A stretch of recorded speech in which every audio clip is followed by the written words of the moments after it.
Chapter 1, The Ordinary Machine. Martin Rees had worked in the Department of Urban Development for 17 years, and in all that time, he had never once questioned the color of the walls. They were beige, not cream, not tan, but that particular shade of institutional beige that seemed to exist nowhere else in the world except government buildings erected between 1962 and 1987. The fluorescent lights hummed their perpetual song above his desk, a sound so constant he only noticed it when they occasionally flickered, casting brief shadows across the endless streams of paperwork that constituted his professional life. It was a Tuesday morning in October when everything began to shift, though Martin wouldn't recognize it as such for several weeks. The coffee in the break room was the same burnt offering it had always been. His colleagues shuffled past his cubicle with their familiar rhythms, Sandra with her clicking heels and perpetual sigh, Tom with his newspaper folded to the sports section, Beverly arriving exactly 9 minutes late as she had every day since her daughter started middle school 3 years ago. Martin's job was, in the language of his official title, Senior Policy Documentation Specialist. In practice, this meant he read reports that other people had written, summarized reports that other people had summarized, and occasionally wrote his own reports that would, in turn, be summarized by someone else. It was bureaucratic alchemy, transforming human decisions into administrative language, and administrative language back into decisions that affected human lives, though the connection between the two often became so attenuated that it was nearly impossible to trace. He was good at his job. Better than good, actually. Martin possessed a particular talent for understanding how information flowed through the labyrinthine corridors of city government. He knew which departments loathed each other over budget disputes from a decade ago. He understood the unspoken hierarchies, the way a memo from the third floor carried more weight than a formal recommendation from the fifth, simply because of who had held which position in 1993. This knowledge made him valuable in a quiet, unassuming way. People brought him things. Difficult things. Things that needed to be interpreted, contextualized, or very carefully explained. His desk sat in a corner of the third floor, near a window that overlooked the parking lot and, beyond it, the older residential neighborhood known as Riverside Commons. The view had changed gradually over his tenure. When Martin first started, Riverside had been a patchwork of modest homes, small corner stores, a community center with a perpetually busy basketball court. Now, cranes punctuated the skyline. New developments rose in clusters, their clean lines and modern facade standing in stark contrast to the weathered brick and clapboard of the original neighborhood. Martin had processed some of the paperwork for those developments. Not all of it, projects that large involved dozens of departments, hundreds of documents. But he'd seen pieces of it. Zoning variance requests. Environmental impact assessments. Community input summaries. It was all proper. All legal. All carefully documented. His morning began, as most mornings did, with email. 47 new messages since he'd left the previous evening. Most were routine, meeting minutes, policy updates, interdepartmental notifications about maintenance schedules and parking reassignments.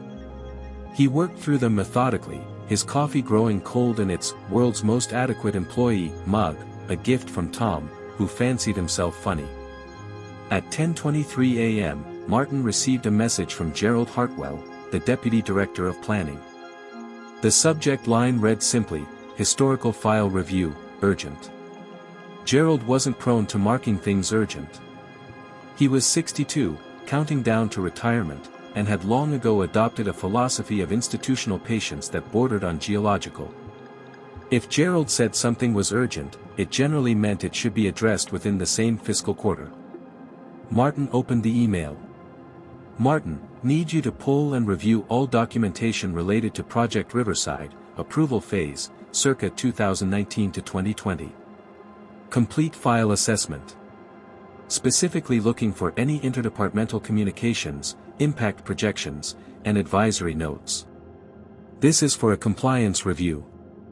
Office wants everything compiled by end of week. Let me know if you need access clearance for archived materials. G.H. Project Riverside."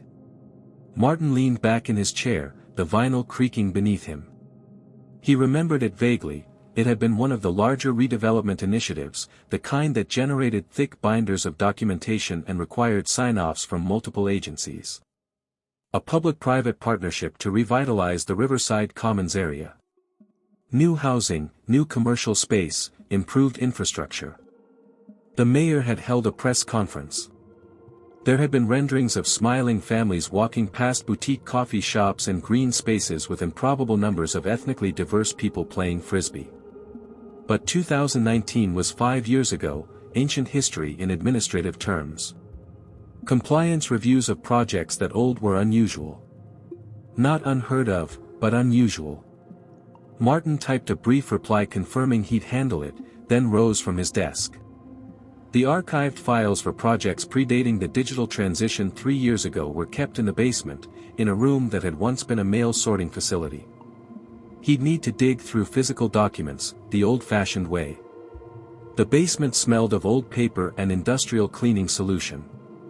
The fluorescent lights down here were even more reluctant than those upstairs, casting everything in a slightly greenish tinge.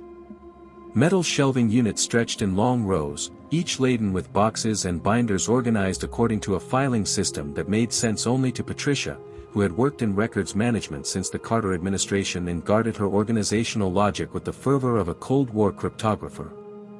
Fortunately, Patricia liked Martin.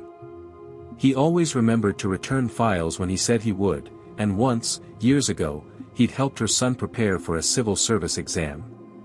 Project Riverside, 2019 to 2020, Patricia repeated, her fingers already moving across her keyboard. She still used a desktop computer with a cathode ray monitor that hummed louder than the lights. Approval phase documentation. That's going to be Section J, 7, boxes 892 through 901. Big project. Lots of moving parts. She handed him a hand-drawn map of the basement layout, with Section J, 7 marked in pencil. Everything should be chronological within each box. Start with 892, that's where the preliminary assessments would be. Are you looking for anything specific? Just a general review, Martin said. Compliance check. Patricia's eyebrows rose slightly behind her bifocals. After 5 years? Apparently.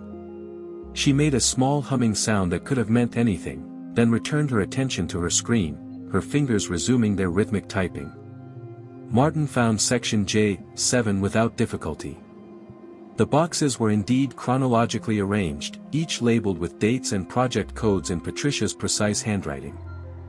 He pulled down box 892 and carried it to one of the small tables scattered throughout the archive room, positioning himself beneath one of the few lights that didn't flicker.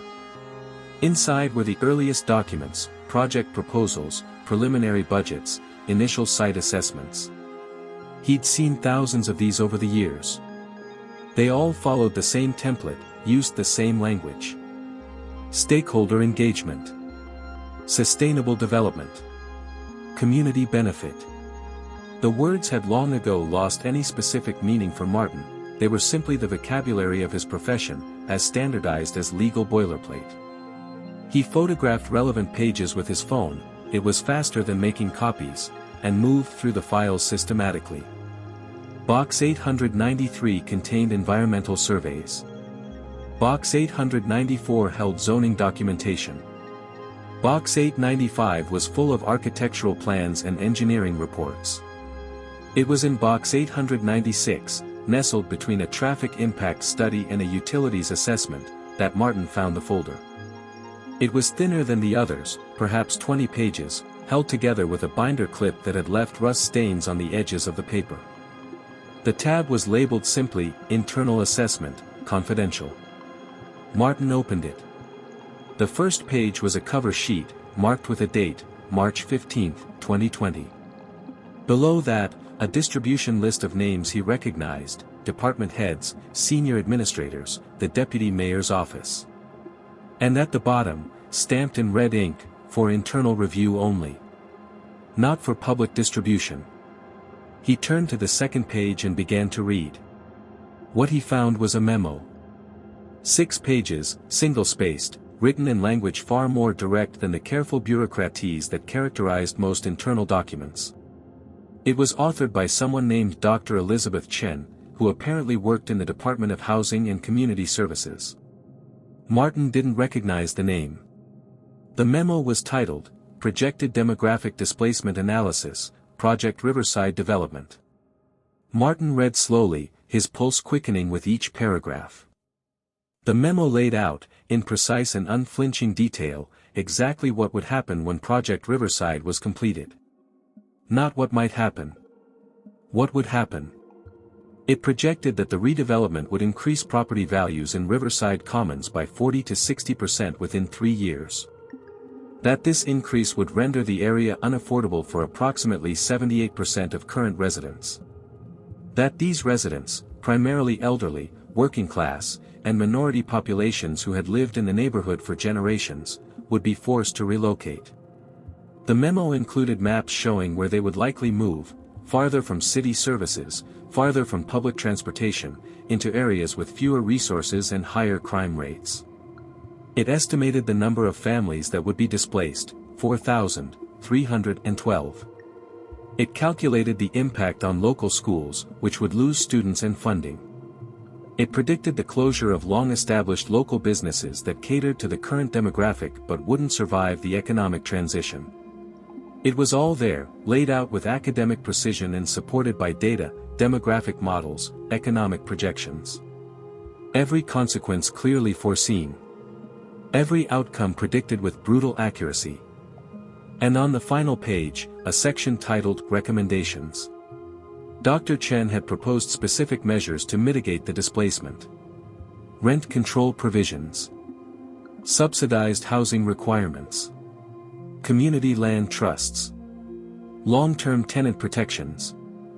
A dozen concrete policy interventions, each explained in detail, each designed to allow existing residents to remain in their homes while the neighborhood developed around them. Martin turned to the last page, expecting to find implementation plans for these recommendations. Instead, he found handwritten notes in the margin, dated April 2, 2020. The handwriting was neat, administrative, discussed in closed session. Consensus: recommendations would significantly impact project financial viability and timeline. Partner consortium threatens withdrawal if affordability provisions implemented. Mayor's office advises proceeding with original plan. Economic benefits to city outweigh displacement concerns. Project approved as submitted. Below that, several sets of initials. Martin recognized most of them. Department heads. Senior staff. People whose names appeared on plaques in the building lobby, whose faces smiled from official photographs in the hallways upstairs. They had known. All of them had known exactly what would happen. They had been shown the evidence, given the numbers, presented with solutions. And they had chosen to proceed anyway. Martin sat in the greenish fluorescent light of the basement archive, surrounded by boxes of carefully organized documentation, and felt something shift inside him, a small, quiet displacement of his own. Above him, the building hummed with its ordinary routines. Meetings proceeded on schedule. Emails multiplied. Decisions were made and documented and filed away. Everything was proper. Everything was legal. Everything was carefully recorded. And somewhere beyond the window of his third-floor desk, in the neighborhood called Riverside Commons, the last of the families were packing their belongings, displaced by a future that had been approved with full knowledge of every consequence, years before the first crane ever rose against the skyline. Martin closed the folder slowly. His hands, he noticed, were trembling slightly. He had 4 more boxes to review. Chapter 2, The Weight of Knowing. Martin didn't return to his desk immediately. He sat in the basement archive for another 40 minutes, reading through the rest of box 896 and moving methodically into 897. The documents that followed the memo were unremarkable: standard procedural files, approval forms, budget reconciliations. Nothing else that acknowledged what Dr. Chen had written. Nothing that referenced the displacement projections or the rejected recommendations. It was as if the memo existed in a parallel reality, a truth spoken once and then carefully sealed away from everything that came after. When he finally climbed the stairs back to the third floor, the building felt different. The beige walls seemed more deliberate now, chosen specifically for their ability to reveal nothing. The fluorescent hum sounded less like white noise and more like a sustained note of denial.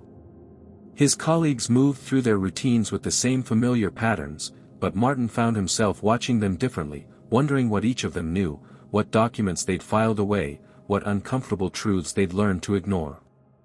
Sandra passed his cubicle, her heels clicking their usual rhythm. "You look pale," she said, pausing. "Coming down with something?" "Just tired," Martin said. "Late night?" She nodded sympathetically and continued on, already forgetting him, her mind occupied with whatever small crises filled her own days. Martin sat down and stared at his computer screen. He had photographed the memo with his phone, all 6 pages, plus the handwritten notes. The images sat in his camera roll now, sandwiched between a picture of his daughter's school play from last week and a photo of a recipe he'd meant to try. Evidence of something, though he wasn't yet sure what. He opened his email and reread Gerald's message. Complete file assessment. That's what had been requested. A thorough review of all documentation. Which would include the memo. Which would mean reporting its existence, its contents, its implications. But Gerald already knew about Project Riverside. Everyone in the senior administration knew about it. The project was complete, successful by every official metric. The mayor had cut ribbons. The local newspaper had run features on the beautiful new developments. The tax base had expanded. By every measure that mattered to the city's balance sheet, Riverside had been a triumph. The 4,312 displaced families didn't appear in those calculations. Or rather, they appeared as demographic transitions and neighborhood evolution, phrases that transformed human upheaval into neutral, almost natural-sounding processes, like weather patterns or geological shifts. Martin's phone buzzed. A text from his wife, Laura, "Don't forget parent-teacher conference tonight. 7 p.m. He'd completely forgotten. Their daughter Emma was in 5th grade, struggling slightly with math but excelling in everything else. The conference would be pleasant, routine. The teacher would smile and show them Emma's test scores and art projects. They would discuss her progress in the careful, optimistic language that educators used with engaged parents. Everything would be normal and manageable and small. Martin typed back, "Won't forget. See you there." The afternoon crawled forward. He tried to focus on other work, but his attention kept drifting back to the images on his phone. He found himself reading Dr. Chen's words again, memorizing certain phrases. Foreseeable and preventable displacement. Deliberate choice between profit and people. The data is unambiguous.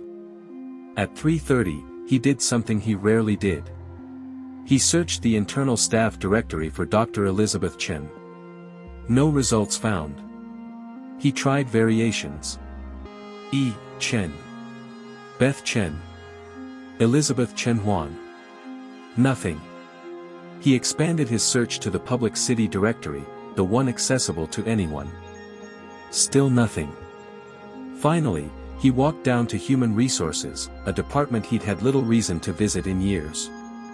The HR coordinator, a cheerful woman named Joyce who decorated her desk with small ceramic frogs, looked up from her computer. "Martin Rees," she said warmly. "It's been forever. What can I do for you?" "I'm trying to track down someone who used to work here," Martin said, keeping his tone casual. "Dr. Elizabeth Chen. She would have been with Housing and Community Services around 2020. Joyce's fingers moved across her keyboard.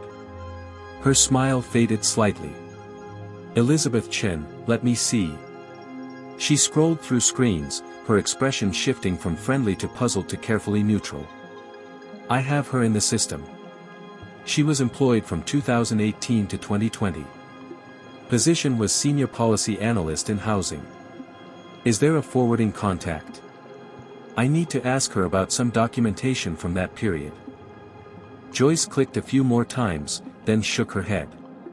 No forwarding information on file. She separated from the city in April 2020. She paused, her eyes scanning something on the screen. It says here it was a voluntary resignation. Do you know where she went? Another city department, private sector. It doesn't say. Usually people tell us, for reference purposes, but... Joyce shrugged apologetically. Sometimes they just want to make a clean break. April 2020. The same month as the handwritten notes in the margin of the memo. The month the decision had been made to proceed with Project Riverside as originally planned, ignoring all of Dr. Chen's recommendations. Martin thanked Joyce and returned to his desk. He sat down heavily, feeling a headache beginning to build behind his eyes. The memo had been dated March 15, 2020. Dr. Chen had been employed through April. Which meant she'd been there when the decision was made. She would have known that her analysis had been read, considered, and deliberately set aside. She would have watched the approvals move forward, the project advance, knowing exactly what would follow. And then she'd left. Martin wondered if she'd resigned or been encouraged to resign. If there had been quiet conversations in closed offices, suggestions that perhaps her analytical approach wasn't quite aligned with the department's broader goals. Or maybe she'd simply been unable to continue, unable to sit in meetings and process paperwork for an outcome she'd proven would harm thousands of people. He opened a new browser window and searched for her name publicly. LinkedIn showed several Elizabeth Chens, but none with the right background. He tried adding urban planning and housing policy to the search. A few academic papers appeared from 2018 and 2019. Dr. Chen had published research on displacement patterns in redeveloping urban neighborhoods. Her work had been cited by other researchers. She'd presented at conferences. And then, after April 2020, nothing. No new papers. No conference presentations. No professional activity that left a digital trace. She had vanished from the field entirely, as thoroughly as her memo had vanished from the official narrative of Project Riverside. Martin's phone buzzed again. Another text from Laura, leaving work now. Meet you at school. He glanced at the clock. 5:45, he needed to leave in 15 minutes to make it on time. He looked at his computer screen, at the file assessment Gerald had requested.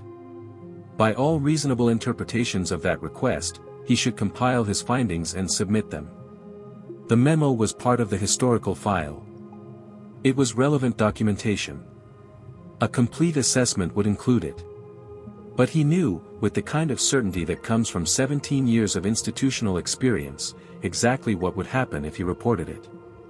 There would be a brief moment of uncomfortable silence. Then explanations would begin.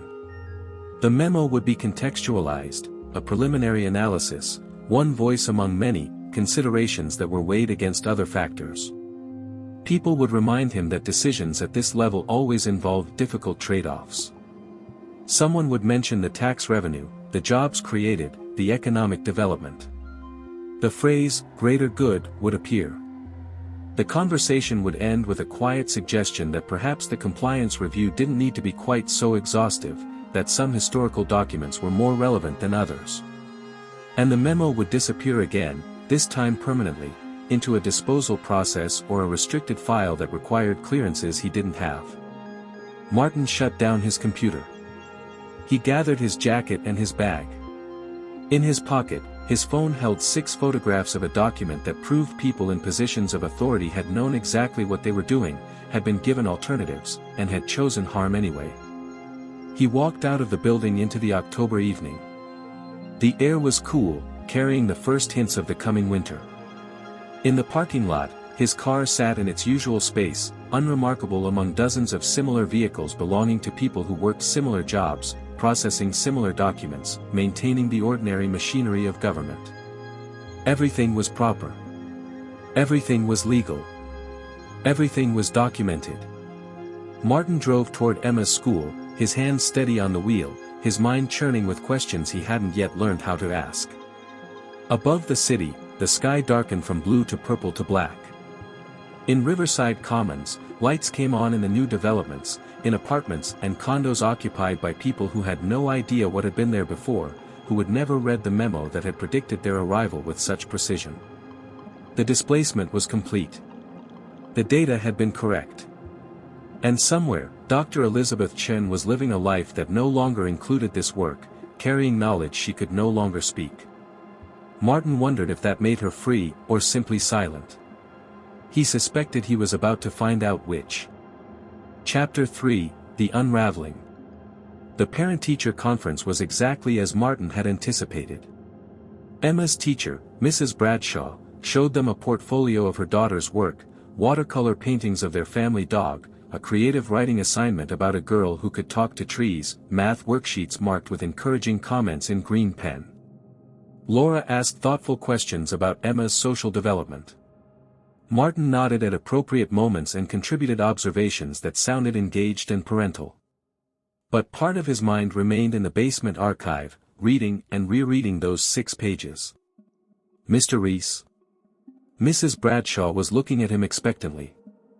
I'm sorry. I was asking if Emma talks about the Reading Buddy program at home. She's been paired with a 3rd grader who's struggling, and she's been wonderful with her. Oh. Yes. She mentioned it. He hadn't heard a word about it, but Laura was nodding, so it must be true. The conference ended with handshakes and promises to encourage Emma's love of reading. In the parking lot, Laura turned to him. What's going on with you? Nothing. Just work stuff. Martin. She stopped walking and faced him fully. 23 years of marriage had made her fluent in his evasions. You were somewhere else entirely in there. What happened today? He almost told her. The words were there, ready, I found something. Evidence that people made a choice to displace thousands of families, and they documented their decision to ignore every alternative. But standing in the school parking lot, watching other parents herding their children toward cars, the whole thing felt suddenly impossible to explain. How could he make her understand the weight of what he discovered when it was, on the surface, just paperwork? Just a memo in a file, words on pages, bureaucratic language describing bureaucratic processes. There's a compliance review, he said finally. Old project. I found some documentation that's complicated. Complicated how? I'm not sure yet. I need to think about it. Laura studied his face in the amber glow of the parking lot lights. Is this something that's going to cause you trouble? I don't know. She sighed, a sound he recognized as worry held in check by pragmatism. Just be careful, okay?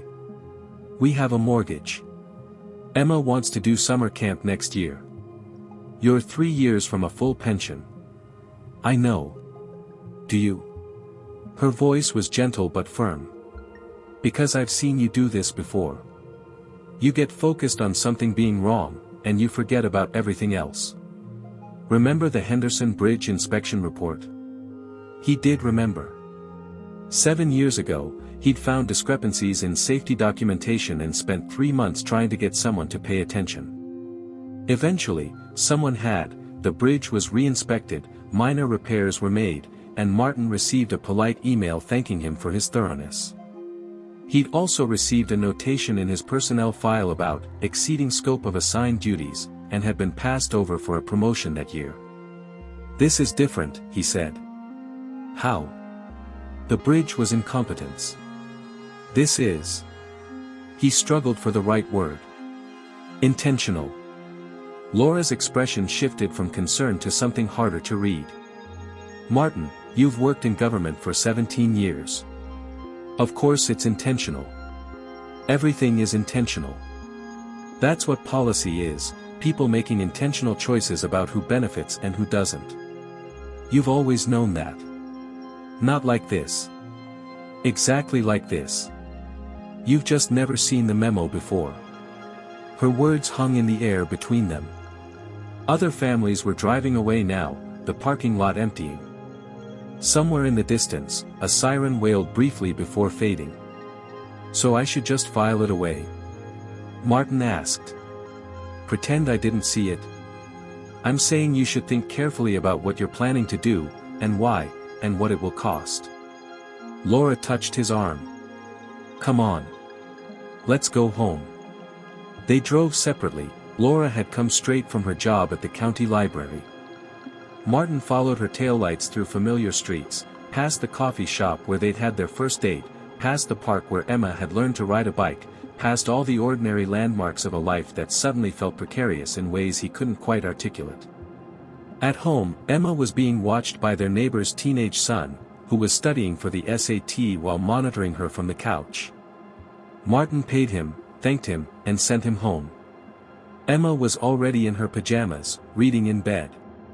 He kissed her goodnight and listened to her recap an elaborate playground game involving dragons and substitute teachers. "Dad," she said as he was turning off her light. "You know Mrs. Patterson? Your reading buddy?" "Yeah. She has to move. Her mom said their building got sold and the new rent is too much. She's really sad because she'll have to change schools." Martin's hand froze on the light switch. "Where are they moving to?" "I don't know. Somewhere far. She said she won't be able to walk to school anymore." Emma's voice was matter-of-fact, the way children report tragedies they don't fully understand. "Can I send her letters?" "Of course you can." "Okay. Good night, Dad." He closed her door and stood in the hallway, breathing carefully. Mrs. Patterson. A third grader and her mother, displaced by rising rents in a changing neighborhood. Not in Riverside Commons, that displacement had happened years ago. But somewhere else, in another part of the city, where another project or another wave of development was making the mathematics work for investors while making the arithmetic impossible for families. 4,312 in Riverside alone. How many across the whole city? How many memos existed in how many basement archives, documenting how many foreseeable and preventable displacements? Martin went to his small home office, closed the door, and opened his laptop. He pulled up the photographs of Dr. Chen's memo on his phone and began reading them again, this time taking notes. Names from the distribution list. Dates. Specific recommendations that had been rejected. The mathematical models she'd used to calculate displacement numbers. At some point, Laura appeared in the doorway with tea. She set it on his desk without speaking, kissed the top of his head, and left. Martin worked until nearly midnight, compiling everything into a document of his own. Not a report, he wasn't ready to call it that yet. Just an organized summary of what he'd found, cross-referenced with publicly available information about Project Riverside's outcomes. The actual displacement numbers, it turned out, were easy to find. A local community organization had tracked them, publishing reports that no mainstream media outlet had picked up. 4,287 families relocated between 2020 and 2023. Dr. Chen had been off by 25 families. Her methodology had been nearly perfect. The organization's website also had a section called Voices of Riverside, Interviews with Displaced Residents. Martin clicked through them, reading stories of elderly couples forced from homes they'd owned for 40 years, of single mothers scrambling to find affordable apartments in neighborhoods far from their children's schools and their own jobs, of small business owners who'd closed shops that had served the community for generations.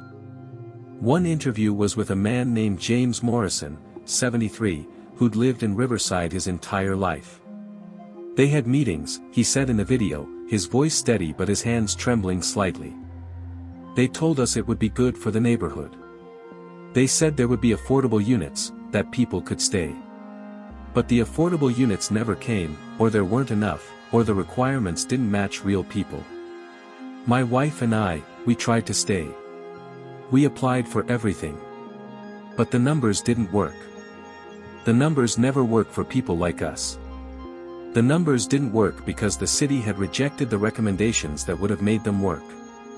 They'd known the numbers wouldn't work. They'd been told exactly how to make them work. And they'd chosen not to. Martin closed his laptop at 12:47 a.m. His tea had gone cold. The house was silent except for the ambient sounds of night, the refrigerator humming, the heat clicking on, the subtle creaks of a building settling. He thought about Gerald's request for a complete file assessment. He thought about his conversation with Laura, about pensions and mortgages and summer camp. He thought about Emma's reading buddy, packing boxes to move somewhere far away. He thought about Dr. Elizabeth Chen, who had done her job with precision and integrity, who had documented the truth and offered solutions, and who had then disappeared from her profession entirely. And he thought about what came next, the moment when knowledge demanded response, when seeing required acting, when the ordinary machinery of his ordinary life would have to either absorb this weight or break beneath it. Martin turned off the lights and went to bed, but he didn't sleep for a long time. Chapter 4, The Choice. Martin called in sick on Wednesday. He never called in sick. His personnel file showed 3 sick days used in 17 years, all legitimate illnesses with doctor's notes. But Wednesday morning, he woke to the certainty that he couldn't sit at his desk and process routine paperwork while the memo existed in his phone, in his mind, in the careful structure of avoidance that kept the entire building functioning. Laura gave him a long look over breakfast but said nothing. Emma chattered about a field trip to the Science Museum. The morning proceeded with its normal rhythms while Martin sat at the kitchen table, drinking coffee and staring at nothing. After they left, he opened his laptop and began searching for Dr. Elizabeth Chen with more determination. He tried academic databases, professional associations, LinkedIn again with different parameters. He searched for her published papers and traced her co-authors, sending careful emails to 3 of them asking if they knew how to reach her regarding a professional matter. 2 didn't respond. The third, a professor at a university in Oregon, wrote back within an hour, "I haven't been in contact with Elizabeth since she left city government. Last I heard, she was no longer in the field. If you do reach her, please give her my regards. She was a brilliant researcher. We were all sorry to lose her." Martin tried the Department of Housing and Community Services directly, calling from his personal phone. He reached a receptionist who transferred him to 3 different people before he finally got someone who acknowledged having worked there in 2020. "Dr. Chen," the woman said. Her name was Monica, and she sounded harried. "I remember her. Very smart.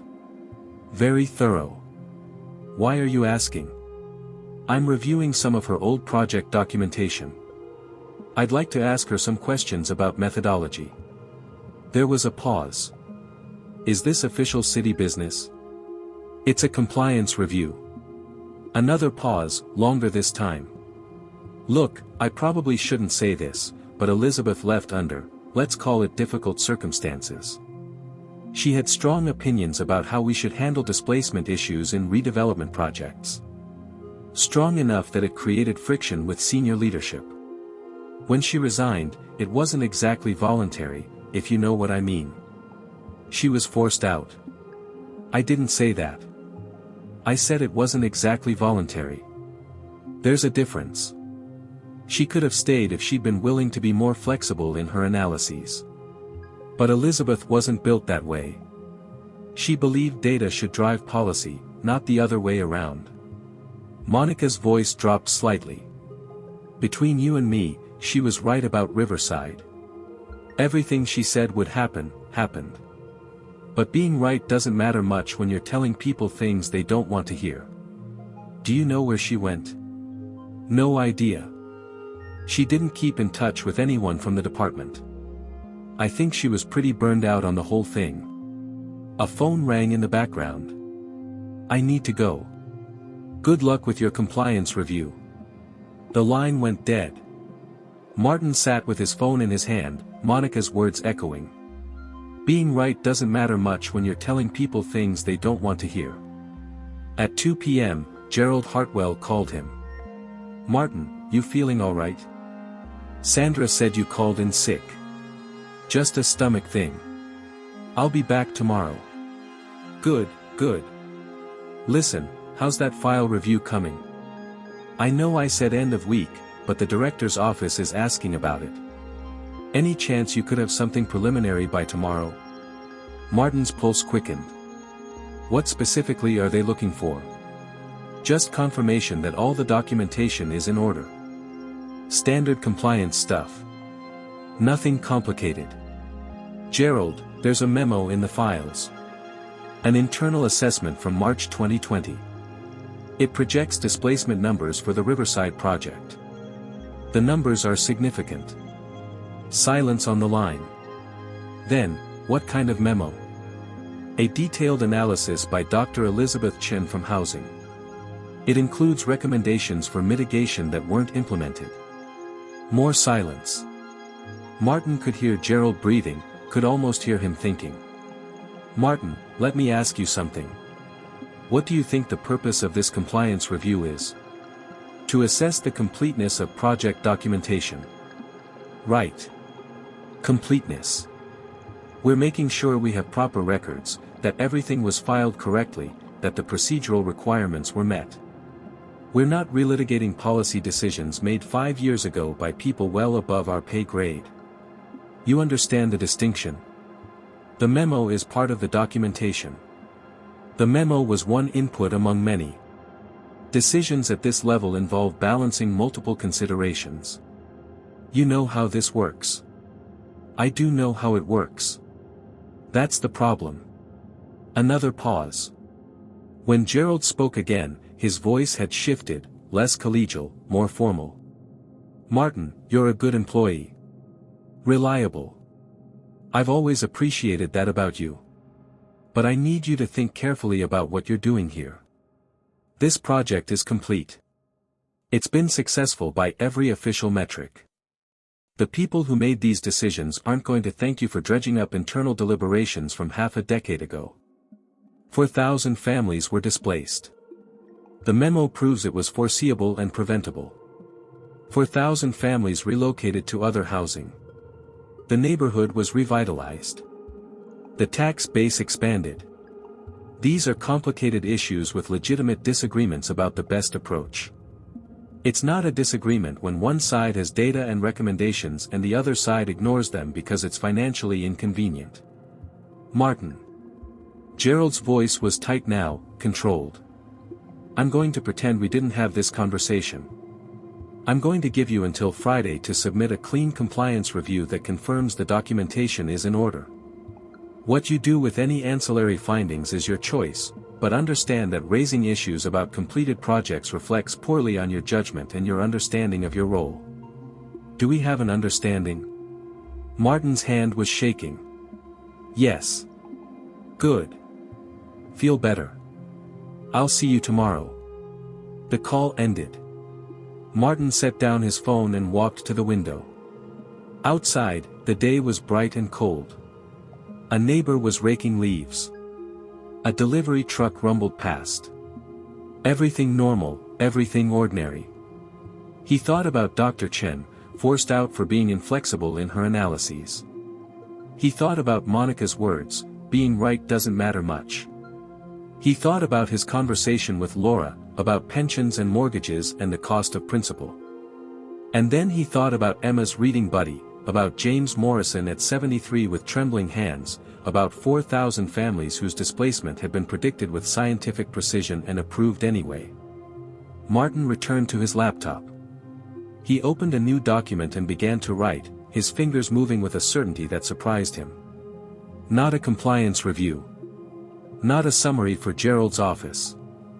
A complete account of what he'd found, with scanned copies of every page of the memo attached. Names, dates, recommendations, outcomes.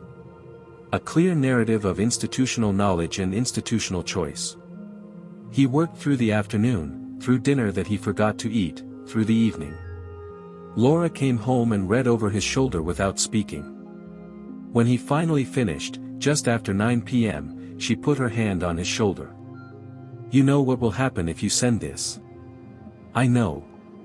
They'll call it a violation of confidentiality. They'll question your motives. They'll make it about you instead of what you found. Probably.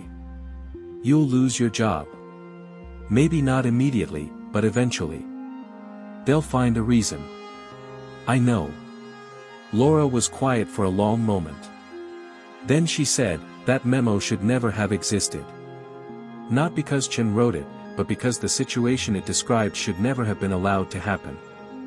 Martin turned to look at her. I'm not saying this will be easy, she continued. I'm not saying it won't hurt us. But Emma's reading buddy is moving because people keep making these choices. Someone has to say it's not okay. I'm 3 years from a pension. I know. I did the math too. She smiled sadly. But you won't make it 3 more years carrying this. You'll eat yourself alive. So do what you need to do, and we'll figure out the rest. Martin pulled her close, feeling tears he hadn't known were there sliding down his face. At 9:47 p.m., he attached the document to an email. Not to Gerald. Not to the director's office. To the city council. To the mayor's office. To 3 local journalists who covered housing issues. To the community organization that had tracked Riverside displacement. His cursor hovered over the send button. 17 years of careful institutional navigation. Gone in one click. Emma's voice drifted from her bedroom, reading aloud to herself. Martin clicked send. Chapter 5, What Remains. The first response came at 6:23 a.m. Thursday morning, before Martin had even left for work. An automated reply from the mayor's office acknowledging receipt of his communication. Clinical. Non-committal. The kind of message that could mean everything or nothing. By 7:15, his personal phone had 3 voicemails from reporters. By 8 o'clock, Gerald had called twice. Martin didn't answer. He made breakfast for Emma, kissed Laura goodbye, and drove to the office with his hands steady on the wheel and his stomach in knots. The building looked exactly as it always had. Same beige walls. Same fluorescent hum. Same people moving through the same routines. Martin half expected security to stop him at the entrance, but the guard just nodded the way he had every morning for 17 years. His desk was unchanged. His coffee mug sat where he'd left it Tuesday afternoon. The only difference was the email from Human Resources waiting in his inbox, marked urgent, requesting his presence at 10 a.m. He didn't make it to 10 a.m.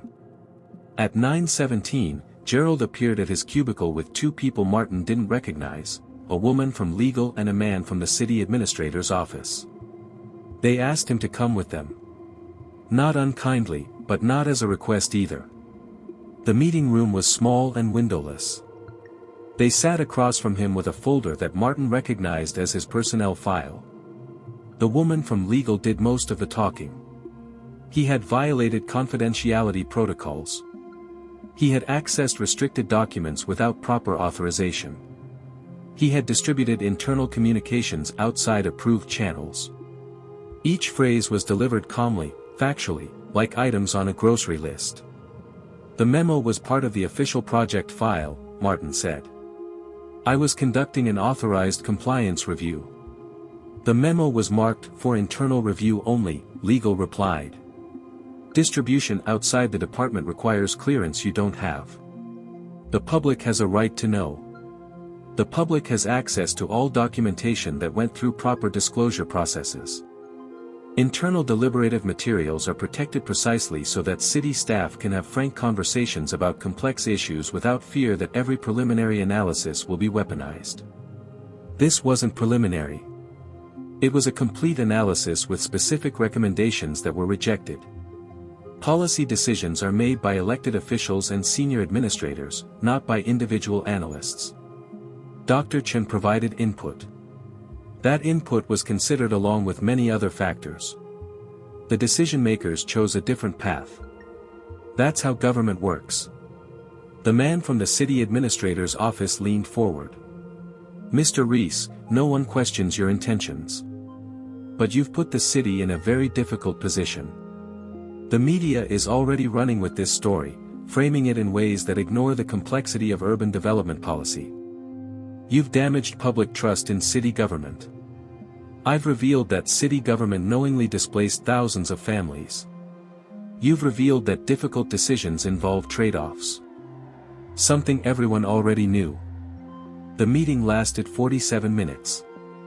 At the end, they gave him a choice that wasn't really a choice: resign voluntarily with a neutral reference and 2-month severance, or be terminated for cause and lose everything.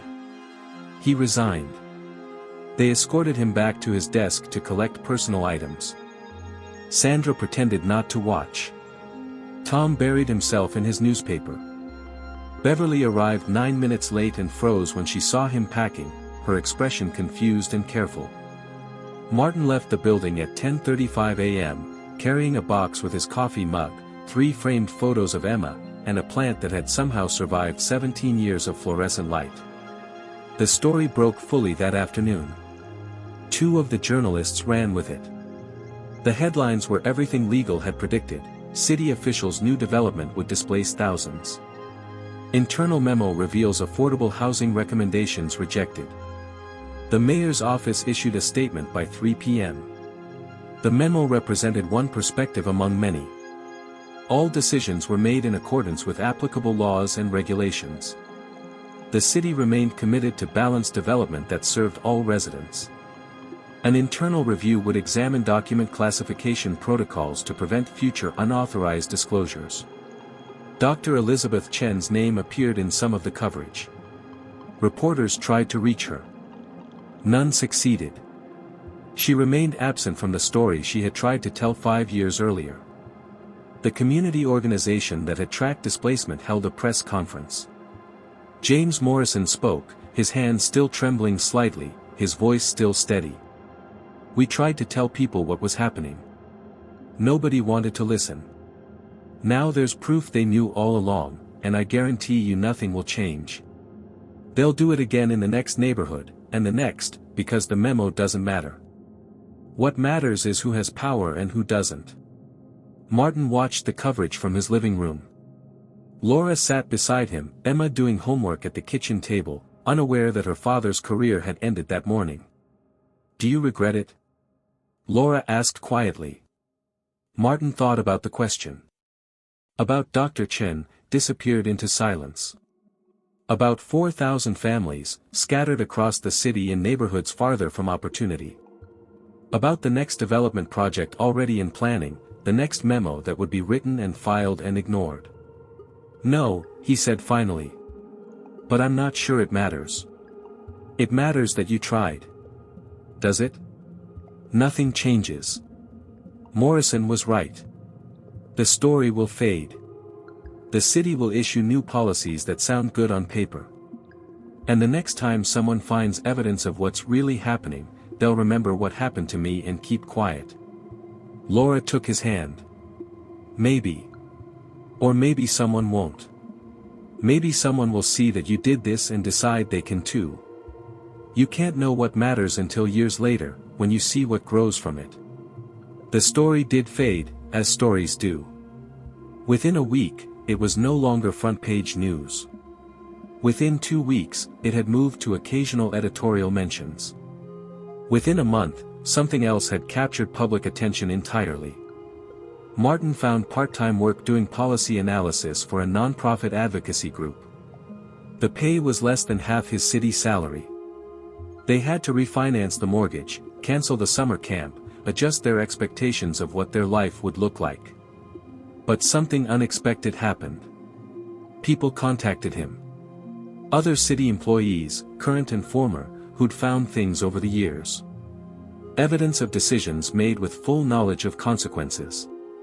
Memos that shouldn't have existed because the situations they described shouldn't have been allowed to happen. They didn't all go public. Most didn't. But they talk to each other now, these scattered witnesses to institutional choices. They shared information. They documented patterns. Slowly, carefully, they built a record that existed outside official channels. 6 months after Martin sent the email, Dr. Elizabeth Chen contacted him. A brief message through the nonprofit. She was teaching high school math now, in a small town 3 states away. She'd seen the coverage. She wanted him to know that she'd spent 5 years believing her work had been for nothing, that speaking truth to power was a fool's errand that only destroyed the fool. "But you reminded me," she wrote, "that the work wasn't for nothing even if it didn't change policy. It was a record. It was evidence. It was someone saying, this is wrong, and refusing to pretend otherwise. That matters, even when we can't see how." Martin read her email in his small office at the non-profit, surrounded by file boxes full of documents other people had saved, evidence of other decisions, other consequences, other moments when someone had written down the truth. Outside, the city continued its routines. Buildings rose. Neighborhoods changed. People were displaced and replaced in cycles that were called development, progress, evolution, neutral words for transactions that were never neutral. But somewhere in basement archives and old email accounts and boxes stored in attics, the memos remained. Evidence that someone had known. Someone had cared. Someone had tried. Martin looked at the photograph on his desk, Emma at her 5th grade graduation, grinning with missing teeth, holding a certificate for reading achievement. She was in 6th grade now. She still wrote letters to her reading buddy, though they came less frequently as the distance and time made the friendship harder to sustain. One day, she would ask him about the year he lost his job. He would tell her about a memo that should never have existed. He would explain that sometimes the right thing costs more than you want to pay, and you do it anyway, not because it will fix everything, but because silence has its own cost, higher and more permanent. He would tell her that the memo still existed, along with all the others, waiting in files and phones and conscience for the moment when enough people decided that documentation demanded response, that knowing required action, that the ordinary machinery of institutional avoidance could not run forever on the fuel of collective forgetting. And if she asked whether it was worth it, the job, the pension, the careful life he'd built, he would tell her the truth, he didn't know yet. The answer to that question was still being written, in decisions made and not made, in voices raised and silenced, in the slow accumulation of evidence that someday, someone would use. Martin returned to the document he was reviewing, another internal assessment from another agency about another project. He read carefully, took notes, documented everything. The work continued. The memos remained. And somewhere in the machinery of government, another person was discovering something they weren't supposed to know, standing at the same crossroads, making the same choice that had been made before and would be made again. What they would do with that knowledge, Martin couldn't know. But he had shown them it was possible to refuse the silence. Sometimes, that was enough to begin. End.